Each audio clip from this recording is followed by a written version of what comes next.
The person with the biggest influence on my golf coaching career has been Pete Cowen.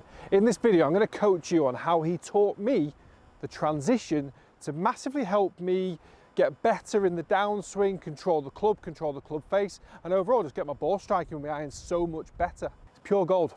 I've always had the tendency to basically get the club to the top of the backswing, drop it too much on the inside for the draw. I've taught so many golfers over the years that have the tendency to throw the club on the outside during the transition, and they get the club too much on the outside and cut across it, and that's where you get a lot of people get the slice from.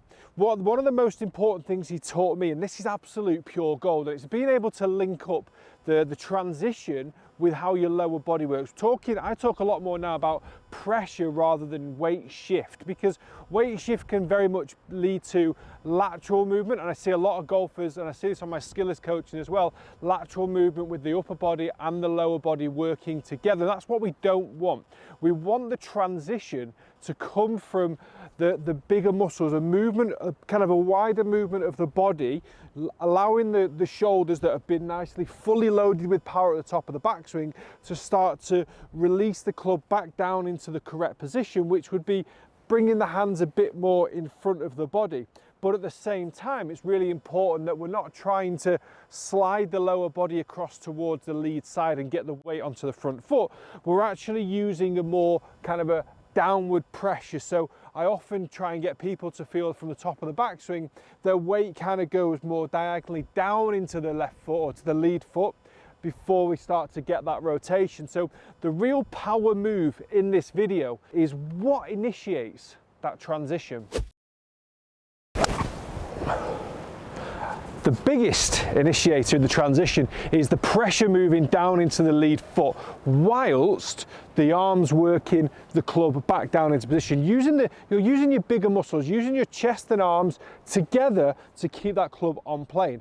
I've often said I used to use my arms, so I'd almost make that kind of circular motion through external rotation of my arms working behind me, and the club gets stuck.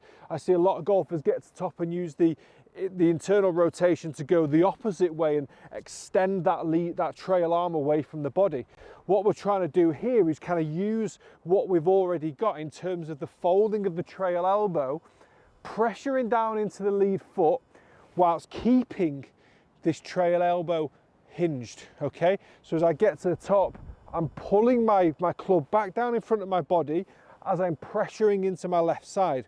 One thing you'll see I'm not doing is allowing my shoulders to also pressure into my lead side. We don't want the lead shoulder going over the lead foot.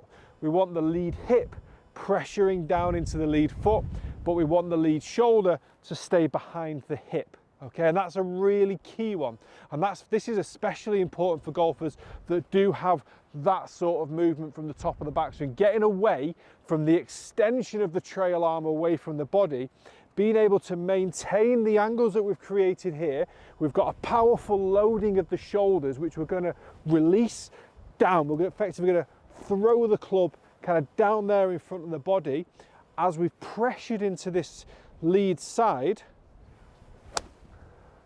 and you just get some splendid ball striking.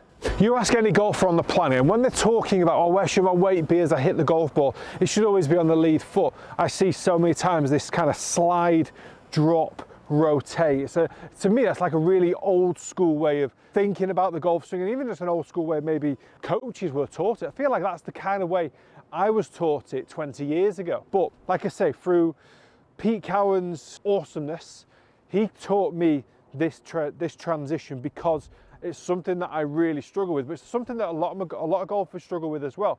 I was watching a recent video on social media where he was coaching Lee Westwood, so you can just check that out. It's on Instagram somewhere, where he's talking to Westwood about the positioning of the face as it comes down into halfway down into the downswing, and he was kind of really focusing heavily on the toe and the toe control through the golf ball to help him with his ball striking. It's fascinating stuff.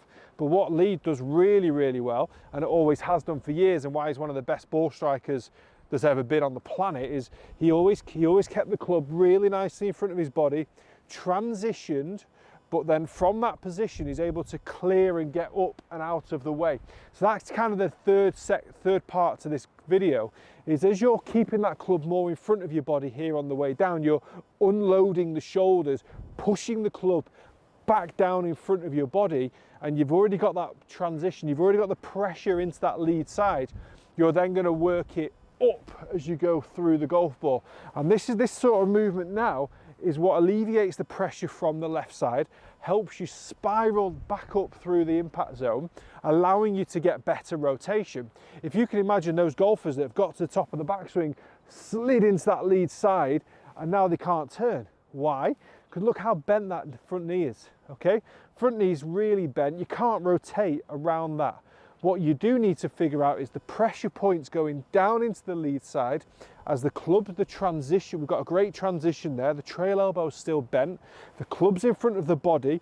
Now we're going to use this lead knee to extend as we rotate, so you're extending your body up.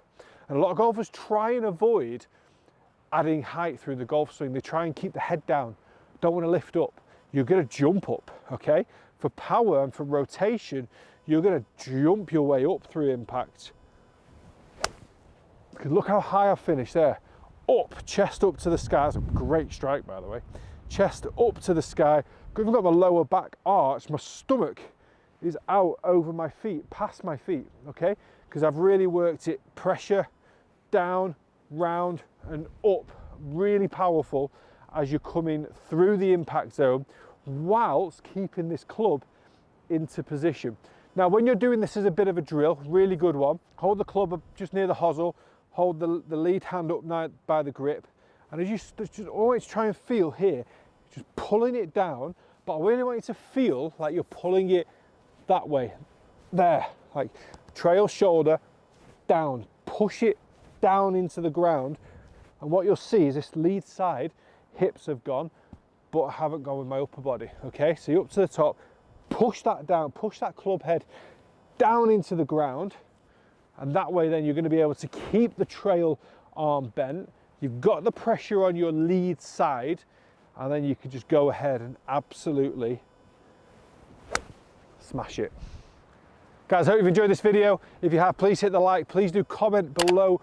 Does this resonate with you? Do you understand what I'm saying? If you've got any questions, please do let me know. If you'd like a golf lesson from myself, follow me on the Skillest app, and we could chat there. We could set up a free 15-minute Zoom consultation.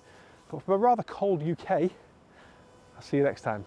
This is gold, because on the downswing, as you start to rotate back towards a target, if I maintain this bend in my right elbow and I keep the upper part of my body, my trail arm close to my body, look where the shaft of the club is. If I actually work up to the top and then start to release it too early as I